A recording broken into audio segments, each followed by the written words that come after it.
したら申し訳ないです。これから使い慣れていきたいと思います。はい。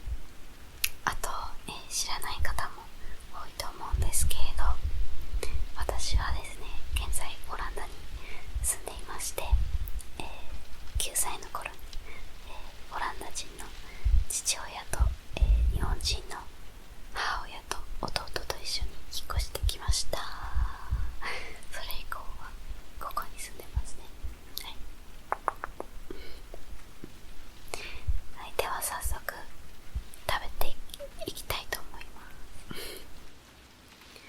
用意したお菓子はこんな感じです。ただ結構頑張りました、我なが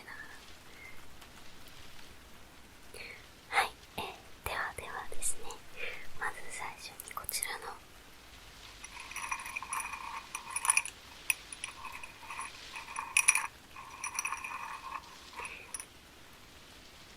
スティック、オランダ語では名前はね、サウンドスティックスって言うんですけれど、こちらを食べていきたいと思います。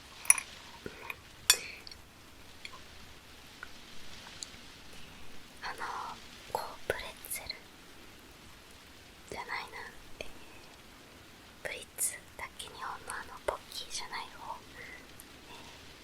みたいな感じなんですけれど、よくプレッツェルって日本人の方が考えると甘い食べ物って思われる方もいるかもしれないんですが、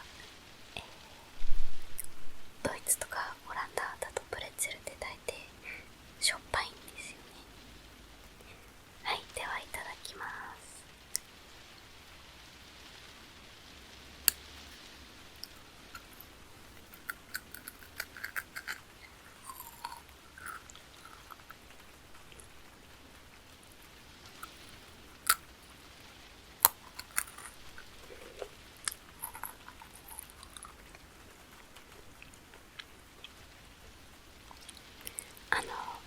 美味しいです。すごく当たり障りのない、悪く言えばつまらないけれど、でも嫌いな人は多分誰もいない、そんな感じの味です。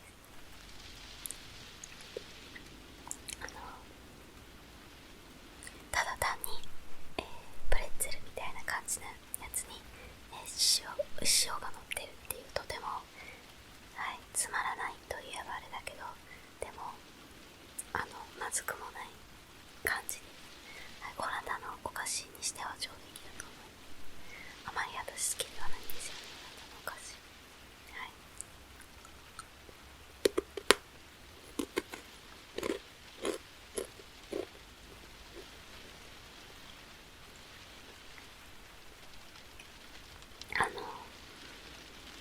日本のお菓子の方が本当にヨーロッパのお菓子より500倍美味しいと思います。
食料がいかにもたくさん入っている、ケミカルなピンク色のケーキみたいな感じです。これはね本当に伝統っていうのかな、定番の、お菓子なんですけれど、誕生日の時とか、まあいろんな人に何かお菓子を配らなくちゃいけない時とかによく使われる気がします。これ食べ物で遊んではいけないんですけれど、何者怖食べ物では遊んではいけないと分かってるんですけれど、音があまりにも良すぎてすいません。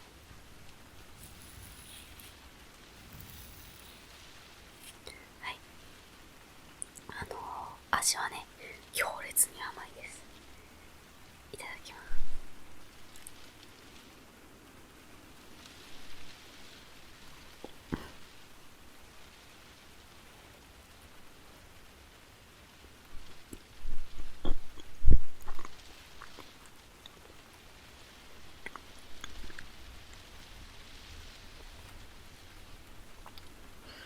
いつもの味ですね。甘いですね。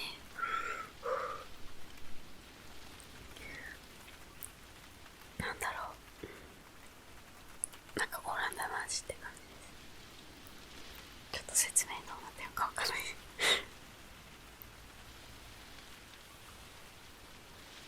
これめちゃくちゃ崩れるんですよ。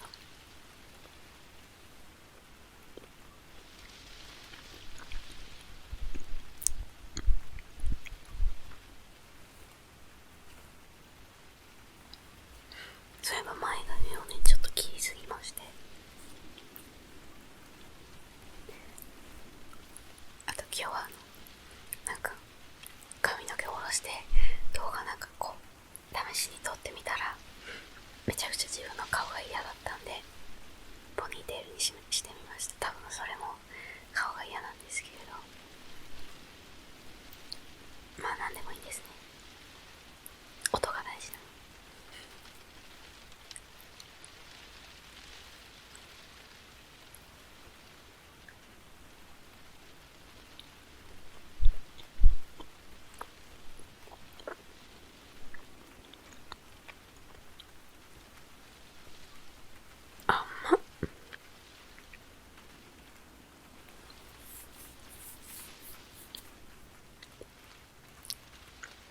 なんだろう、日本ではあまりというかなんか例えにならない感じの味です。はい、なんて言えばいいんだろう、着色料と砂糖とバターと小麦粉っていう感じです。はい、では次のお菓子いくよ。はい、次はですねこちらの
製品なんですけれど、ヨーグルトなのかミルクなのかちょっとわからない、味も薄く、でも、プラスチックは環境に悪いので鉄のストローを購入したんですよ。なので使い捨てのストローはもうやめました。環境に悪いので、地球温暖化怖い。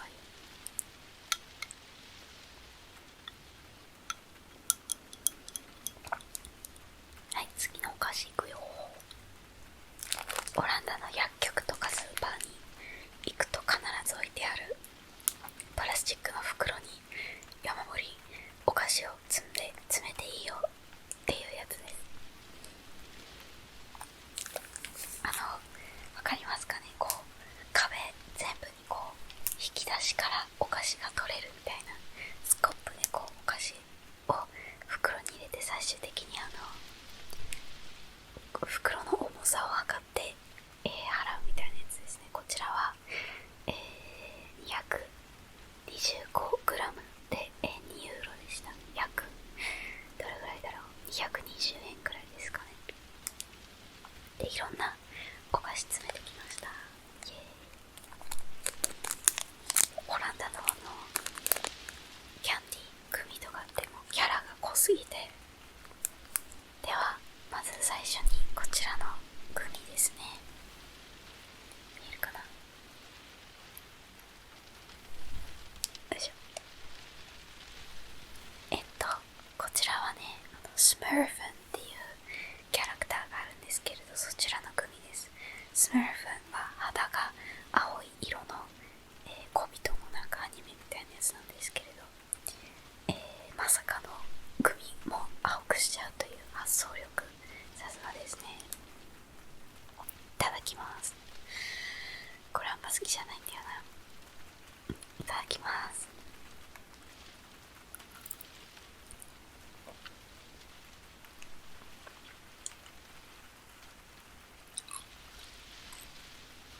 ちょっとごめんなさい。すいません、ちょっと無理でした。本当にプラスチック食べてる感じなんですよ。なんでなんだろう。日本のお菓子ってオランダ高いんですけれど、私それしかほとんど食べないんです。なんかさっきのとか本当に味のないタイヤをなんかこう食べてる感じで、本当に No No No。 はい、次のキャンディーはですね、こちらです。イルカがなんか魚みたいなやつ。こちらもなんと青色でございます。とても食欲をそそられる青色になっております。いただきます。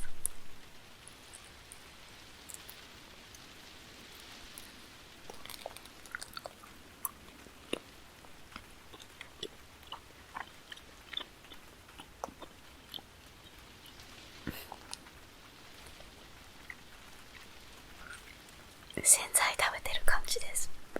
すいません、これも無理でした。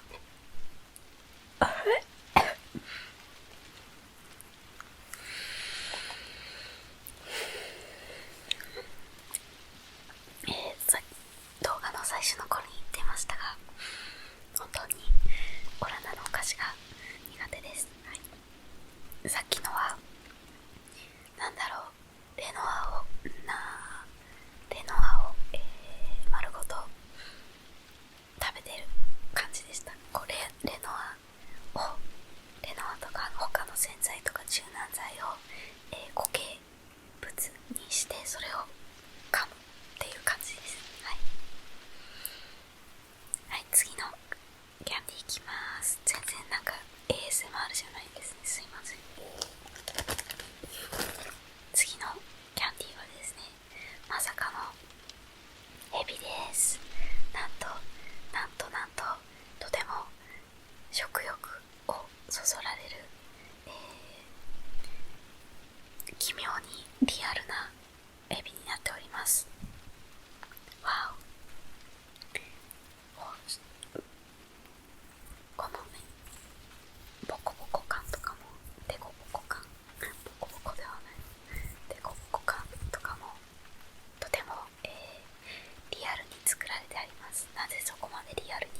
すいません、こちらも無理でした。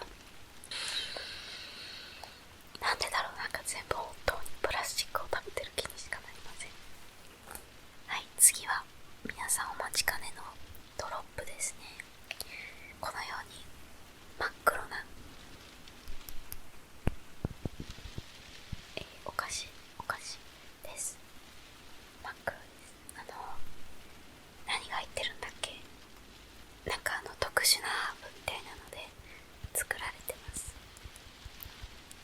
ドロップはですね、種類によってはそこまで、悲惨な味はしないです。多分これはねいけると思うんですけれど、これちょっとこうすいません、いただきます。じゃああまり美味しくなさそうなやつからいただきます。あ、よかった。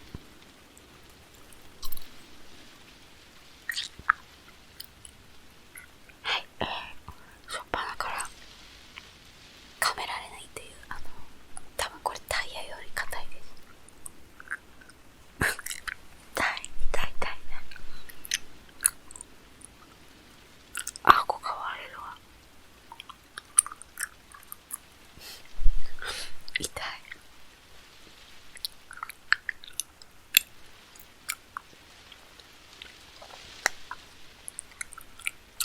オランダ人の父親はすごく顎が発達してるんですけれど、多分このドロップを小さい頃から食べてきたせいなのかなと思います。めちゃくちゃ硬いです。多分タイヤより硬い。タイヤを、多分タイヤを噛んだ方が楽だと思います。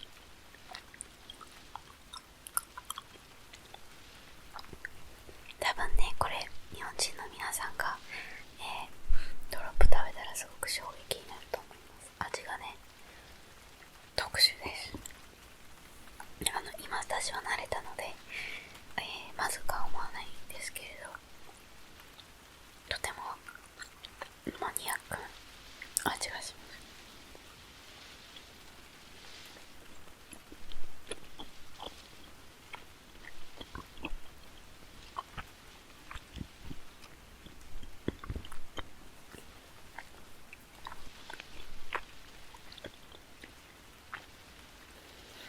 このドロップの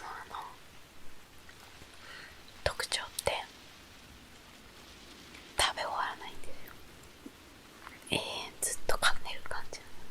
あと歯にすごくくっつく。次のドロップはね、なんか四角いんですよ。ちょっと柔らかそうなので期待しています。いきます。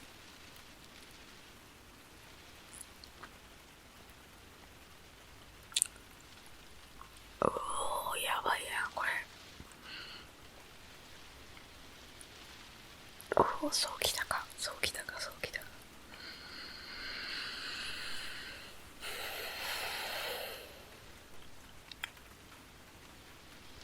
なんでこの味にしたのかな。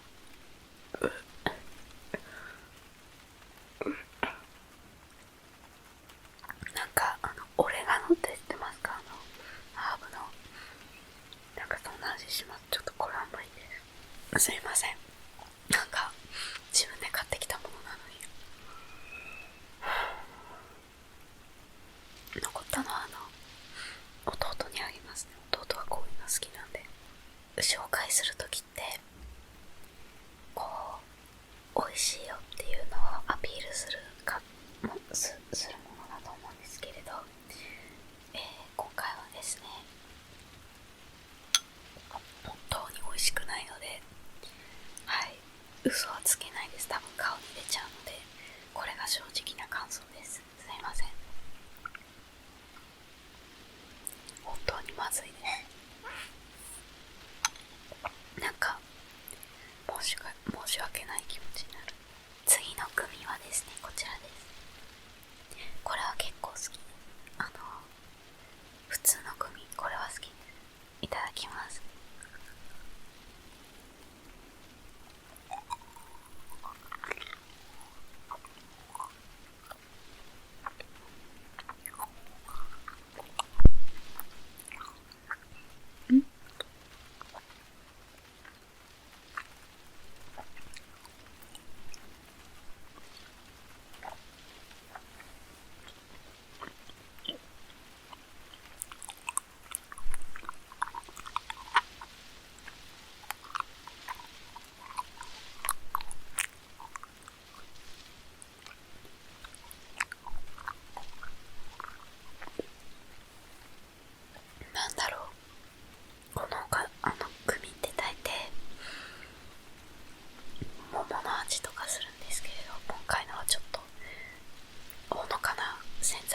しました。でも、全然食べれないことはないです。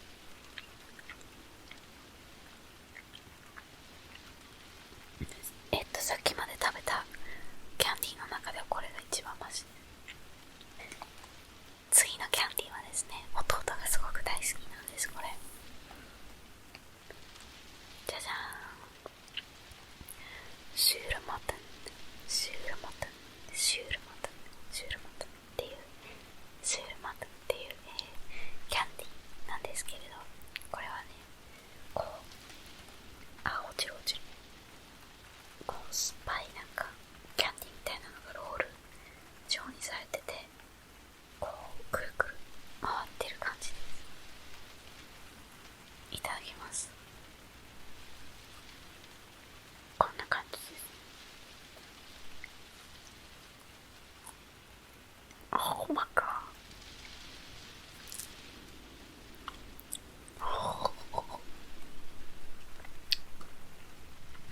酸っぱい。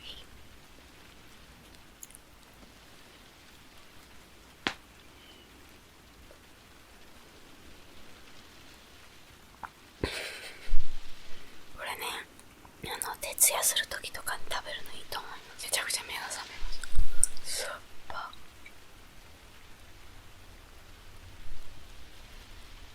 はい、次のキャンディーはこちらですね。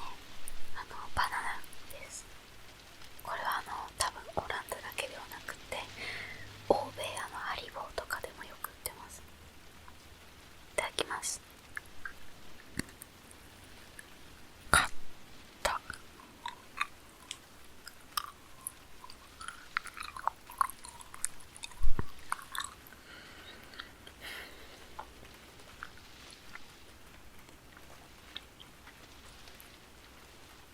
はい、着色料の味がしますね。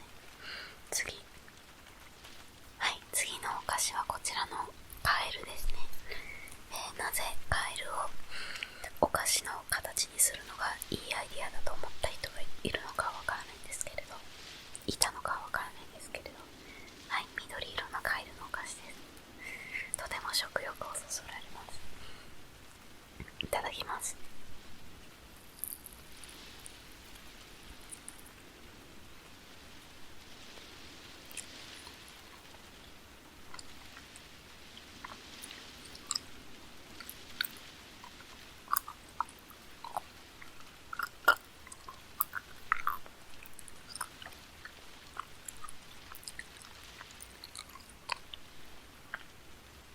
なんでこういう味にするのかな。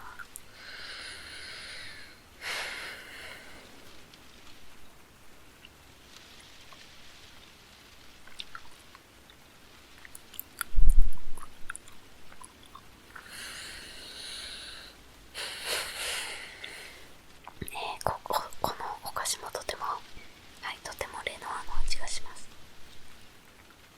なんだろう、すごく多分洗剤をそのまま一気飲みした方が楽な気がします。どうしよう、すごく洗剤だけじゃなくって皿洗う時の、液体あるじゃないですか、お皿をきれいにするためのあれの味もします。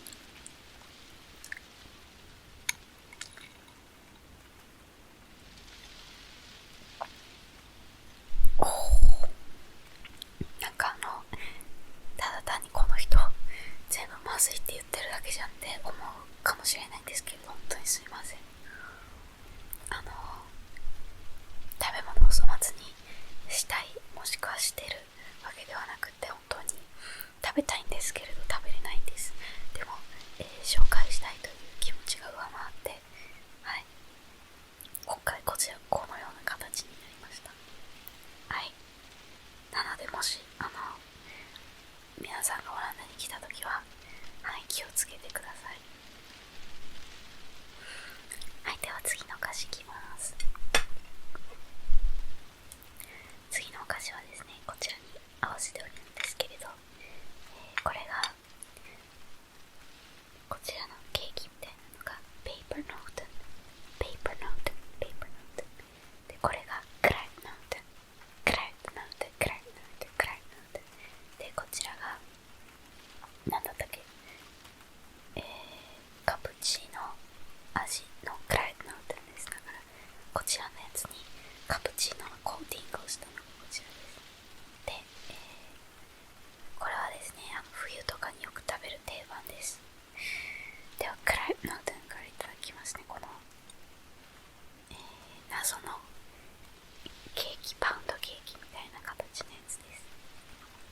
いただきます。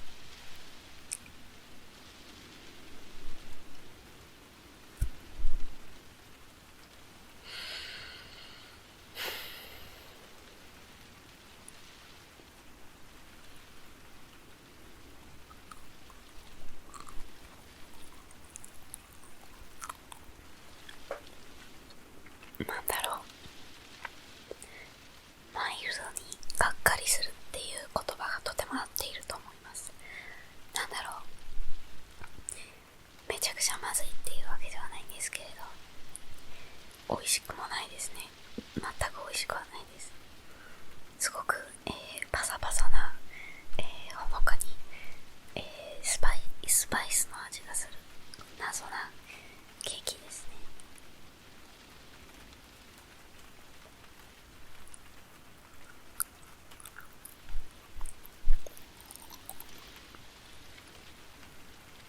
多分ハロウィンとかでこれを子供にあげたらね、誰も取らないと思います。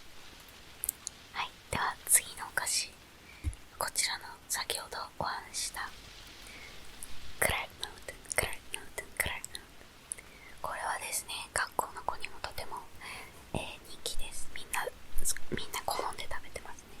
はい、なんかスパイスみたいなのが入ったの、別に辛くはないんですけれど、オランダは昔、植民地をたくさん作っていた、国なのでダメですね。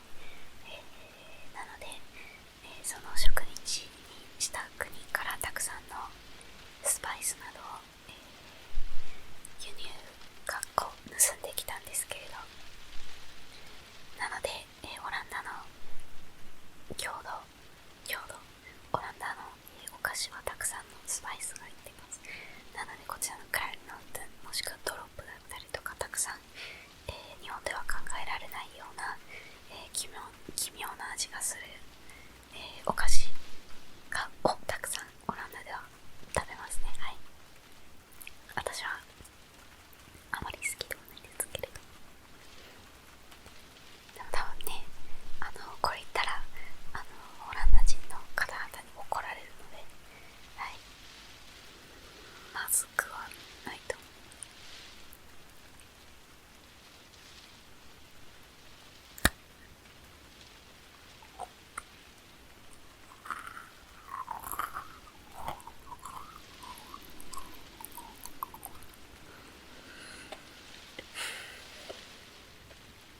なんだろう、これ食べると、冬になったっていう感じで、冬になるとね、このやつがスーパーに売られるので、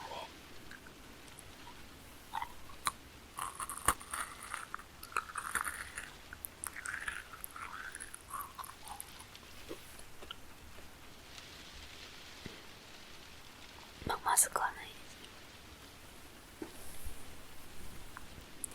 こちらのクラルノーテンっていうのはですね、なぜ、冬になるとスーパーマーケットなどに置かれるのかと言いますと、オランダには12月の5日かなに、センタークランスという、オランダ版サンタクロースみたいなイベントがありまして、そのイベントではとてもリアルな、白馬に乗った、白人の、長くて白いひげを持ったおじいさんオランダ版サンタクロースが、スペインから、船でやってくるという設定でありまして、で、すごく、私未だに信じられないんですけれど、その船には、言いたくないな、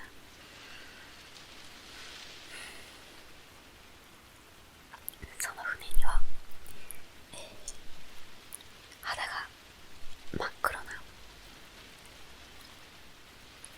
手下の、スパルタピットという、黒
昔はですね、奴隷とかそういうのがあった時代なので、本当に、その助っ人の方々たちは、奴隷だったわけなんですよ。なのでその、お金持ちな、なんだったっけ、なんか教会の人だったのかな、そのお金持ちな教会の人と、黒人の方の、奴隷の人たちがそのおじいさんをかくまって、夜な夜な子供たちの家を回って、靴の中に、汚い靴の中に、そのまま、もう汗とかがついてる靴じゃないですか、その靴にクッキーを直に入れるっていうその、風習がね未だにあって、で未だにその汚い靴の中にクッキーを入れるっていう謎なやつがあるんですけれど、でちょっと話それました。でその汗臭い靴の中に入れるクッキーがこのくらいのなんですよ。それでもっと信じられない話なんですけれど、その、手下の、スパルタピータ、黒いピート、名前からして信じられないんですけどが、子供たちの小学校などに回ってこのクッキーを、顔面に投げつけるんですね。でこうクラスにこう突然入ってきてバーって投げて、で全部そのクッキーが床に落ちるわけですね。でこれ私実際、体験した話なんですけれど、その子供たちは、そのスワルトピットが投げたクッキーを、床からこう食べていくんですよはい、なので、床から地に落とされたお菓子を食べています。本当に信じらんない。オランダも7年か8年ぐらい住んでますけど、これは本当に慣れないです。毎年オランダでもこの、黒いビートのやつが、人種差別的ではないのかという、問題が毎回こうね出てきてるんですけれど、私はね差別的だと思うんですけれど、差別的ではないと思う人々もいまして、で、まあこの国は、発言や、考えの自由を、尊重しているので、なのでまああまり大きいことは言えませんですが、私は、見ていてあまりいい気持ちになりません。なんか未だにね、植民地時代のことを、植民地時代にやってきた17世紀か16世紀かやってきたことをそのままこう境地として残しているのはまあいいのかどうかちょっとわからないんですけれど、まあ文化といったら文化ですけれど、でも人種差別的な文化は文化という理由でそのまま残していいのかわからないですね。ASMR 動画などに語りすぎました。申し訳ございません。はい、咀嚼音動画なのに何語ってんの。こういう話本当にたくさんあるんで、多分ねみんな話がつまらなすぎても寝てると思うんですけれど、カプチーノ味のいきますね。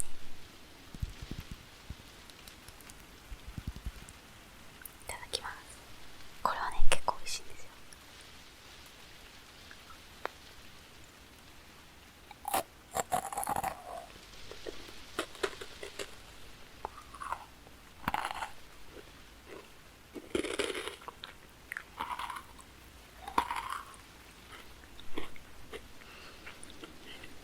これ美味しいです。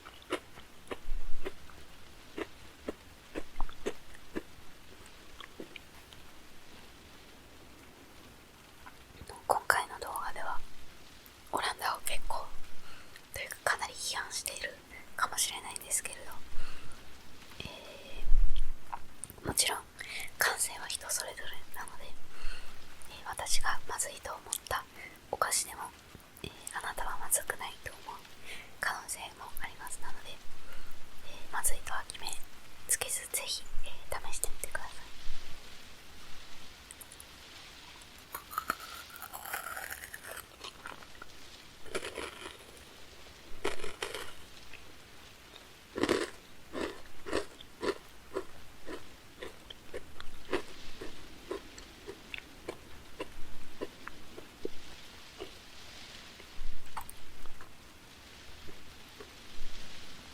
じゃあオランダに、美味しいものは、そもそもあるのと、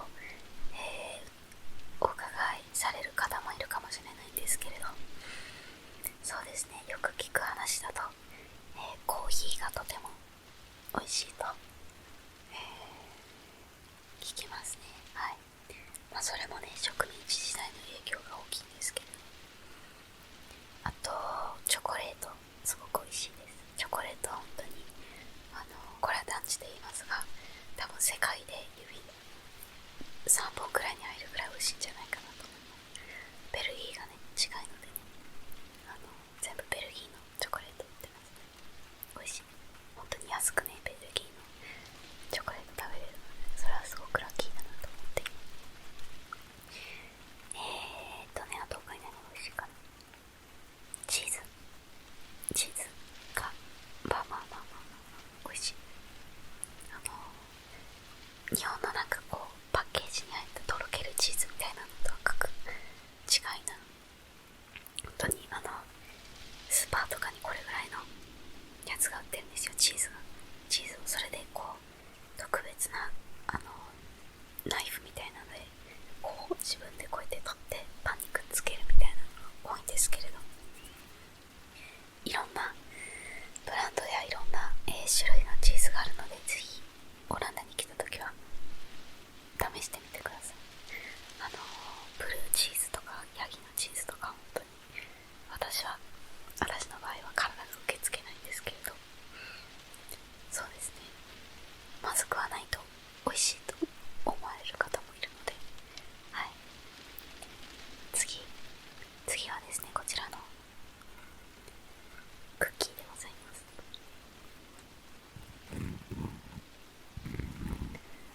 ビスコフってあるじゃないですか。日本で結構高く売られている、クッキーだと聞いたんですけれど、ビスコフ用意しようかなと思ったんですけれど、私ビスコフはあまり好きじゃないのでこちらにしました。こちらはですね、こっち側がビスコフと同じ味で、この真ん中がなんだろう、なんか特殊なこうラムじゃないけれどちょっと癖がある味の、白いクッキーになってます。なんだったっけ名前、バストンニュ、これフランスのやつじゃん。フランスのクッキーなんだ唯一美味しいお菓子があったかと思ったらフランスのなんで、このバストンニュっていうのがね、割と美味しいのでいただきます。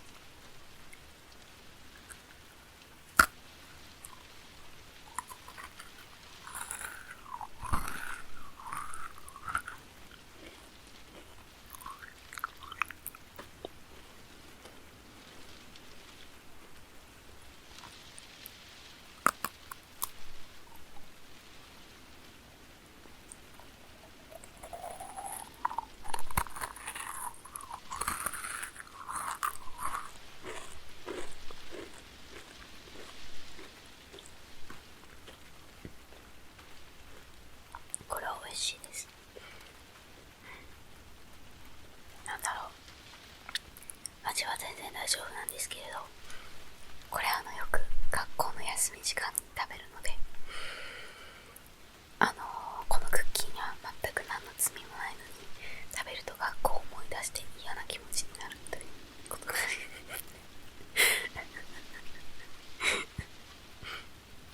オランダの昼休みってめちゃくちゃ質素なんですよ。朝もすごく質素で、朝はなんかこうパン食べて、カッサカサのパン食べて、昼は時間があればパン食べられたらラッキーみたいなんですけど、私の学校は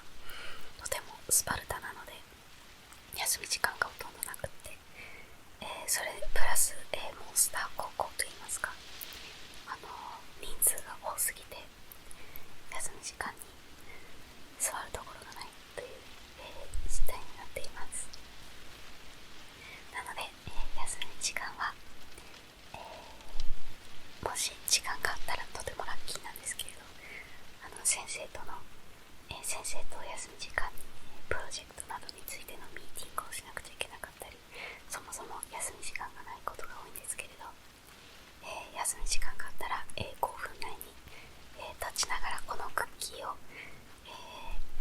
喉に放り込むように、食べるか、もしくはカサカサのパンを、急いで食べるか、そんな感じです。なので日本のお弁当とかすごく憧れます。こういうなんか可愛いやつになんかたくさん美味しいのが入ってるみたいな、憧れますね。はい。なので私の、中学校高校生活の、昼休みは、5分内に立ちながら、たくさんもうその後時間がないので、授業中にお腹空いてると本当に辛いので、もう食べろって感じで、もう立ちながら、カサカサのパンとかを食べたりね、カサカサのクッキーみたいなのを、食べます。はい。あと座るところがないっていうのもね、ちょっとねありえないかもしれないんですけれど、日本の方からしたらオランダの高校とか中学校って休み時間には教室にいちゃいけないんですよ。そもそも授業ごとにクラス、教室が変わるので、クラスと教室が変わるので、なので、教室なんていうのか、ホームルーム、自分のクラスみたいなのがなくて、はい、ちょっと大学みたいな感じなんですけれど、なので休み時間は、教室から、追い出されて廊下とかで、休み時間を、休み時間を費やすんですけれど、椅子とかもほとんど置いてないので、そこら辺に立つって感じですね。スパルタです。しょうがないですね。では最後のお菓子、これはねすごく楽しみに待っていたんですけれど、この巨大メレンゲです。こちらいちご味のメレンゲ本当に大好きなんですよ。この巨大のね、本当に大好きすぎます。砂糖の味しかしないけど、それでいいんです。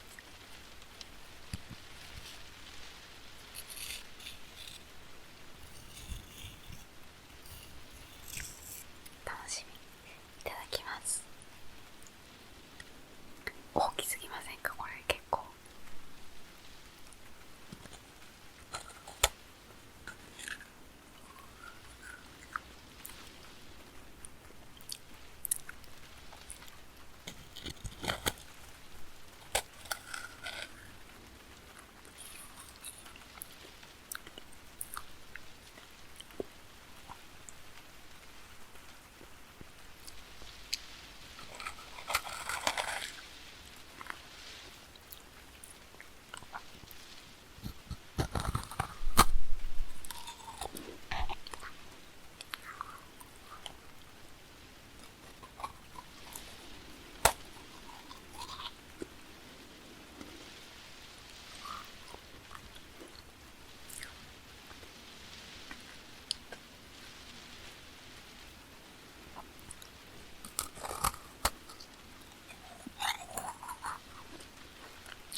たの、お菓子にしてはそれで本当にいいです。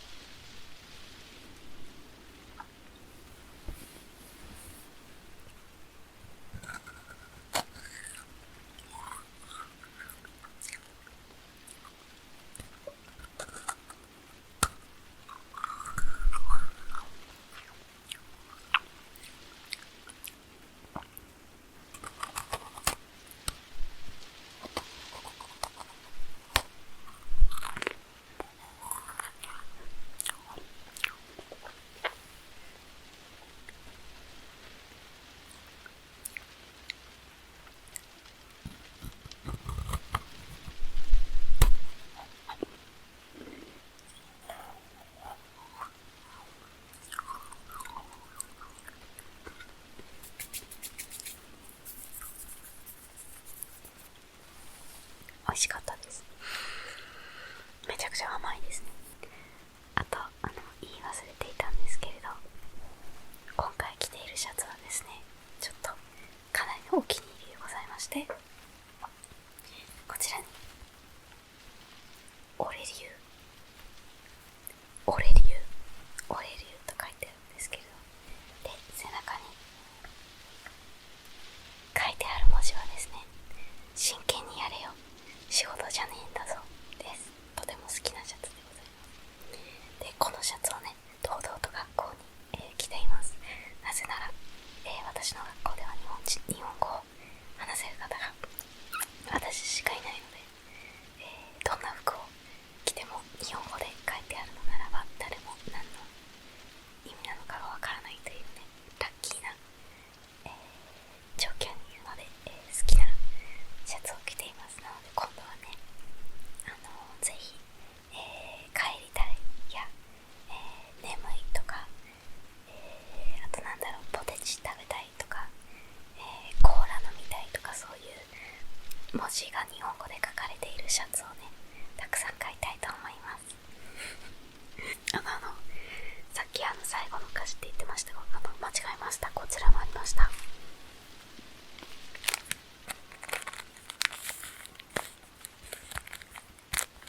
このお菓子ケーキも用意してました。開けます。こんな感じになっています。いかにも美味しくなさそうなケーキですね。そして匂いがすごく、特徴的です。これもね、植民地時代のスパイスが影響してると思うんですけれど、すごく鼻にくるくっとしたすごく強い匂いがね、こう部屋中にこう漂うという感じです。いただきます。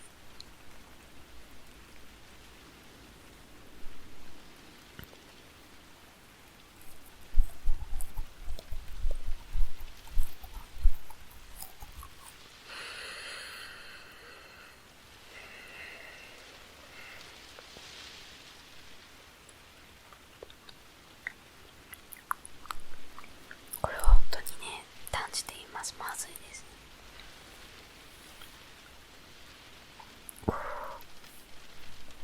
なんだろう、なぜケーキを苦くする必要があったのか。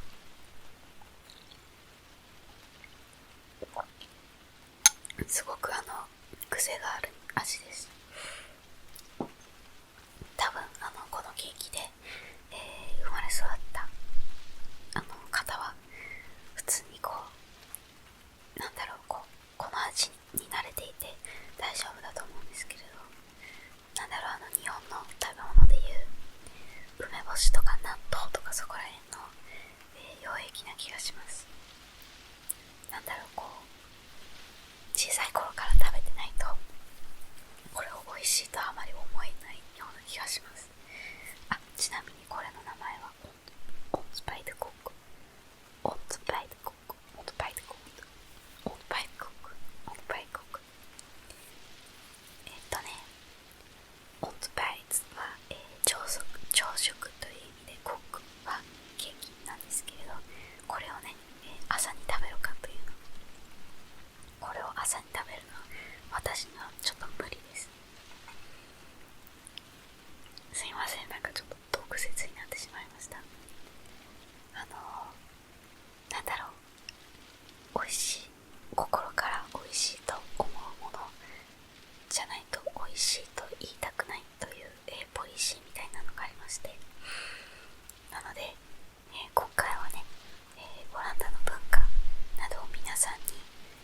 返したいなという気持ちが、先走って、このように紹介したお菓子をね用意したんですけれど、自分がオランダのお菓子をここまで嫌いだったのかということにあまり実覚がなかったというか、なので、この人めちゃくちゃ ASMR この人 ASMR なのにめちゃくちゃ毒舌だなって思われたら本当に申し訳ないです。本当はねポジティブなこととか言いたかったんですけれど、多分オランダに来てくださったらわかると思います。本当にまずいんです。なので嘘ついてるとかそういうのじゃなくて、本当に美味しくないんです。でももしかしたらそれが、オランダのお菓子の醍醐味なのかもしれません。美味しくないということが醍醐味。まあでもそう考えたら悪くはないんじゃないかなと思いますね。なので美味しいものを食べたいときは日本のお菓子を買いたいと思います。でもこのようなお菓子も、もう8年住んでいるからちょっと愛着がついたというか、多分今日本に行って数年間日本に住んだら、このお菓子オランダのお菓子食べたいなと思う時期が来るような気がします。なので少しホームリーな味でもあります。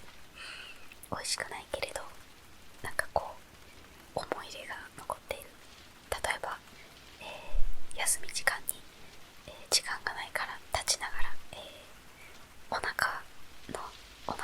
を空かせないためにたくさん一気に食べたお菓子みたいな、そのような思い出が残っているので、はい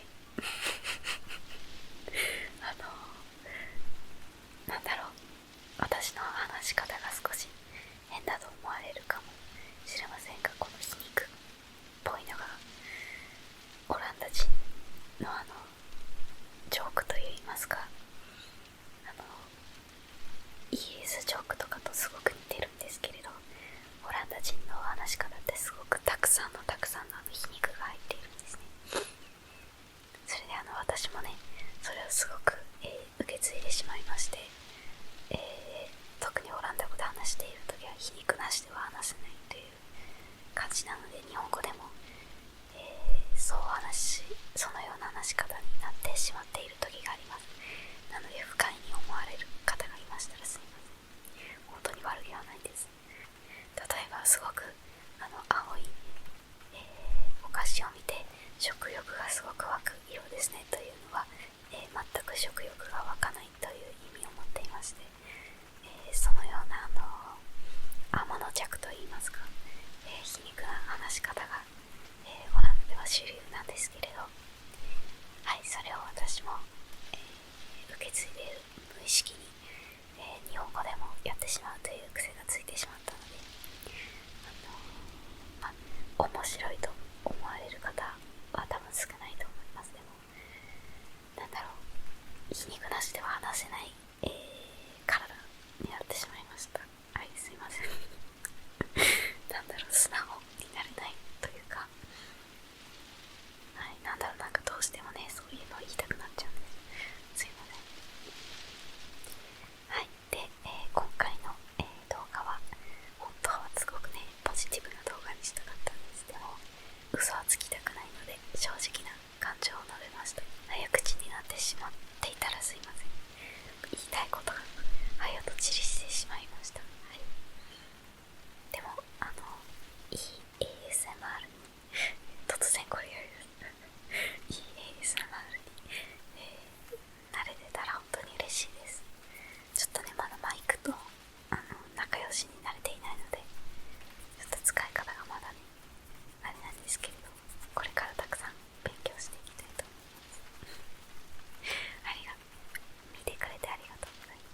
ます。少しでも利